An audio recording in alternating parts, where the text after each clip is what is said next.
Hi, welcome to Max kitchen and vlogs. இன்றைக்கி நம்ம பார்க்க போகிறது வந்து ஒரு ஸ்நாக் ரெசிபி. குஜராத்தில் வந்து பார்த்திங்கன்னா காக்ரான்னு சொல்லிட்டு ஒரு ரெசிபி ஒன்று இருக்குது. அதுதான் இன்றைக்கி நம்ம வந்து பண்ண போகிறோம்.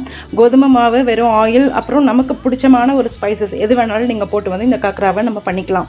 ஸோ அப்படிப்பட்ட காக்ராவை இப்போ எப்படி பண்ணுறதுங்கிறத பார்த்துலாம் வாங்க. நம்ம சேனலை இன்னும் சப்ஸ்கிரைப் பண்ணாதவங்க மறக்காமல் சப்ஸ்கிரைப் பண்ணிக்கோங்க. பக்கத்தில் இருக்கிற பெல் ஐக்கானையும் ப்ரெஸ் பண்ணுங்கள். அப்போ தான் நான் போடுற வீடியோவோட அப்டேட்ஸ் உங்களுக்கு வரும். மசாலா காக்ரா பண்ணுறதுக்கு ஃபஸ்ட்டு நான் ஒரு 1.5 கப்பு கோதுமை மாவு எடுத்திருக்கேன்.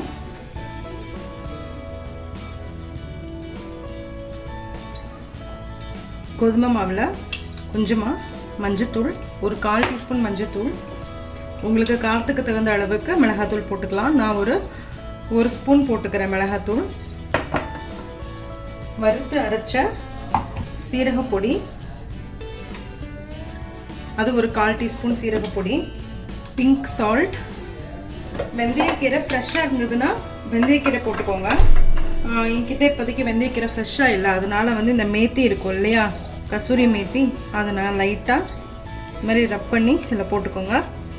ஆயில் வந்து ஒரு 3லேருந்து 4 டேபிள் ஸ்பூன் ஆயில் விட்டுக்கோங்க. ஸோ இது வந்து அந்த ஒரு சாஃப்ட் க்ரம்னு சொல்லுவாங்கள்ல, அந்த மாதிரி வரணும். ஸோ இதை ஃபஸ்ட்டு நல்லா மிக்ஸ் பண்ணிக்கலாம்.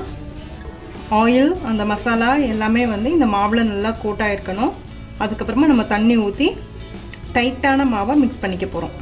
இந்த ஆயில் எல்லாமே வந்து இந்த மாவில் நல்லா கோட்டாயிடுச்சு.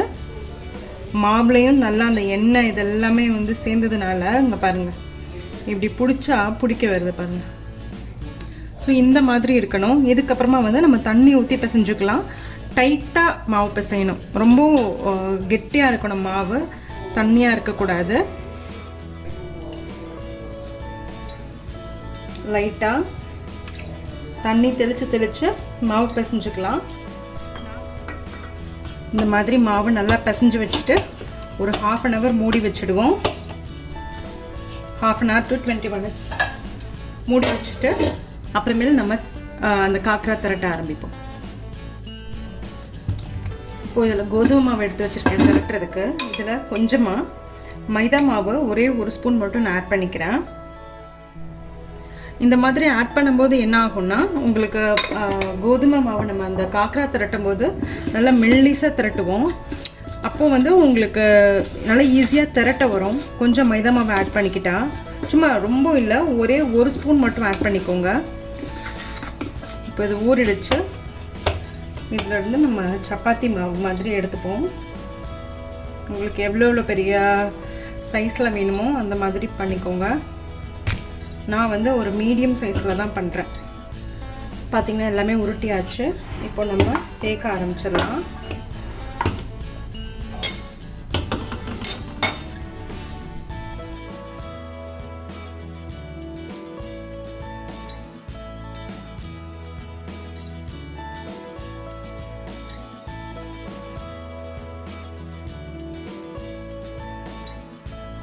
மாதிரி கட் பண்ணிக்கலாம். ஸோ உங்களுக்கு அந்த எக்ஸ்ட்ராலாம் எல்லாமே நல்லா கரெக்டான ரவுண்ட் ஷேப் வரும். இந்த பாருங்க எவ்வளோ லேஸாக இருக்குன்ட்டு. ஸோ இந்த மாதிரி எல்லாத்தையும் நம்ம தேய்ச்சி வச்சுக்கலாம்.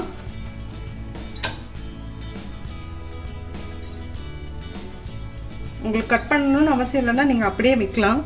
பட் நான் கொஞ்சம் கரெக்டாக எக்ஸாக்டாக வரணுங்கிறதுக்காக பண்ணேன்.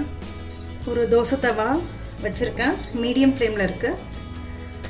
ஸ்டவ் நல்லா தவா நல்லா காஞ்சிருச்சு. இப்போ இதை போடலாம். இதை போட்டு நல்லா திருப்பி விடுங்க. ஒரு கிச்சன் டவல் எடுத்து நல்லா இது மாதிரி ப்ரெஸ் பண்ணி விடுங்க. ஸோ தட் அந்த மாவில் இருக்கிற மாய்ஸ்சர் எல்லாமே வந்து கம்ப்ளீட்டாக போயிடும். அப்போது உங்களுக்கு மாவு கிறிஸ்பியாக இருக்கும். இதே மாதிரி காக்ரா எல்லாத்தையுமே மீடியம் ஃப்ளேமில் வச்சு, மீடியம் லோவுக்கும் மீடியமுக்கும் நடுவில் வச்சு இது மாதிரி ப்ரெஸ் பண்ணி நம்ம எடுத்துக்கலாம். இதில் வேலையே வந்து இந்த மாதிரி ப்ரெஸ் பண்ணி விட்டு சுட்டெடுக்கிறது தான். நான் ஒரு 2 சுட்டை எடுத்துட்டேன். இப்போ பாருங்கள், இது வந்து கொஞ்சம் சூடாக இருக்குது. இது ஆறா நல்லா கிறிஸ்பியாகும். இது பாருங்கள்,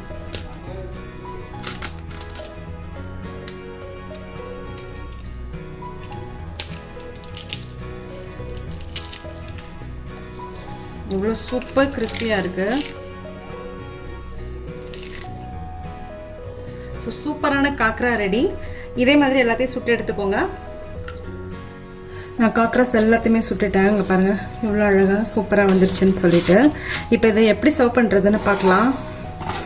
ஒன்றா ப்ளைன் காக்ராவாக நீங்கள் சர்வ் பண்ணலாம். அப்படி இல்லாட்டினா ஒரு காக்ராவை இது மேலே வச்சு அதில் கொஞ்சமாக க்ரீன் சட்னி, உங்கள்கிட்ட வந்து ஸ்வீட் சட்னி இருந்ததுன்னா அதுவும் போட்டுக்கோங்க. பட் என்கிட்ட அது இல்லை, அதனால் நான் போடல. கொஞ்சமாக வெள்ளரிக்காய், கொஞ்சமாக தக்காளி, கொஞ்சமாக வெங்காயம், கொஞ்சமாக கட் பண்ணி வச்சுருக்கேன் மாம்பழம். நான் வந்து சீசன் ஃப்ரூட் இதனால நான் இது சேர்த்துக்கிறேன், மாம்பழம் சேர்த்துக்கிறேன். நீங்கள் வந்து எது வேணாலும் போட்டுக்கலாம். பொமக்ரனேட் போட்டுக்கலாம், அது இன்னும் நல்லாயிருக்கும். அது மாதிரி கொஞ்சம் குட்டி குட்டியாக கட் பண்ணி வச்சுக்கோங்க. அது நடுவில் போட்டுக்கோங்க. கொஞ்சமாக பிளாக் சால்ட், சாட் மசாலா,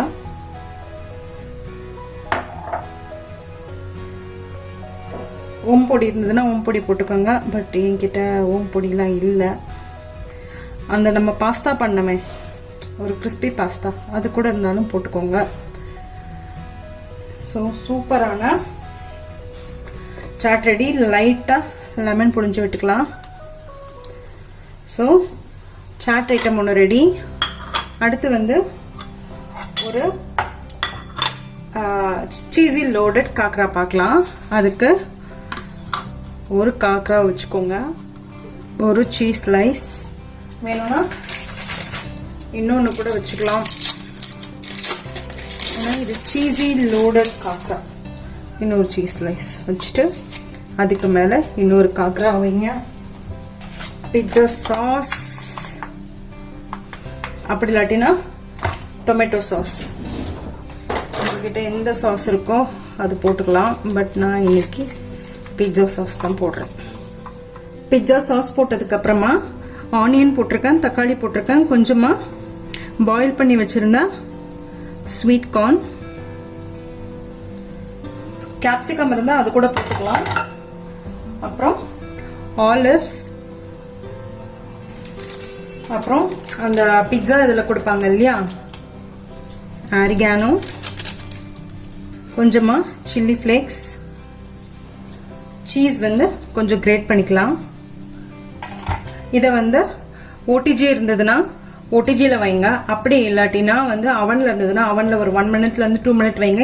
இது வந்து நல்லா மெல்ட் ஆகணும். அப்படி இல்லாட்டினா தவாலேயே வந்து நீங்கள் இதை வச்சு ஒரு மூடி போட்டு வச்சிங்கன்னா நல்லா சீஸ்லாம் மெல்ட் ஆகிடும். நான் இப்போ தவாலேயே வச்சு உங்களுக்கு காமிக்கிறேன். இப்போ ஒரு தவா வச்சுருக்கேன். அதில் வந்து இந்த பிட்சா காக்ராவை உள்ளே வச்சு நம்ம க்ளோஸ் பண்ணிடலாம். நான் சிம்மில் தான் வச்சுருக்கேன்.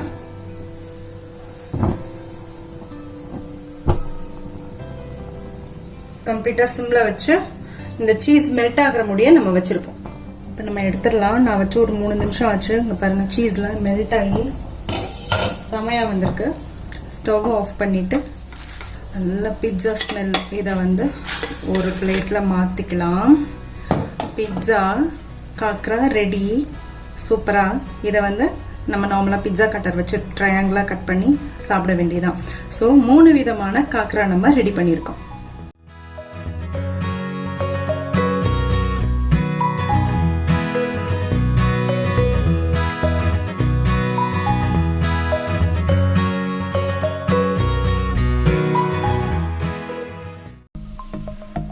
சப்ஸ்கிரைப் பண்ணுங்கள், மறக்காமல் பெல் ஐக்கானை ப்ரெஸ் பண்ணுங்கள். அப்போ தான் நான் போடுற வீடியோஸோட அப்டேட்ஸ் உங்களுக்கு வரும். லைக் பண்ணுங்கள், கமெண்ட் பண்ணுங்கள், ஃப்ரெண்ட்ஸோடு ஷேர் பண்ணுங்கள். தேங்க்யூ.